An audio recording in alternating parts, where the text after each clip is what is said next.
and once the game launches smoothly without crashing, you'll know the issue has been resolved and you can finally enjoy sailing the North Atlantic again.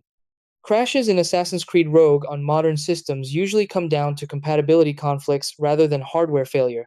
If crashes continue after basic fixes, report the issue to Ubisoft support with details about when the crash happens.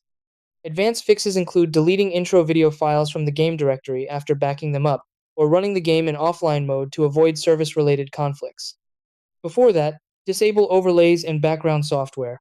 Turn off Steam, Ubisoft Connect, and Discord overlays, and close third-party tools like MSI Afterburner. These programs often interfere with the game's older engine.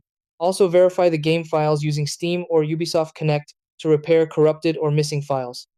One of the most effective fixes is using compatibility mode. Right-click the game's executable, open Properties, go to the Compatibility tab, and try running it in Windows 7 or Windows 8 mode. Lower in-game graphics settings to reduce engine strain, especially on newer systems. For PC players on Windows 11, crashes are especially common after the 24H2 update. If possible, reverting to version 23H2 can significantly improve stability.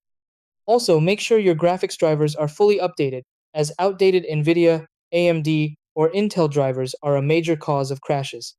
Understanding these causes, Windows compatibility issues, outdated drivers, corrupted files, and software conflicts helps you systematically fix Assassin's Creed Rogue crashes on modern systems.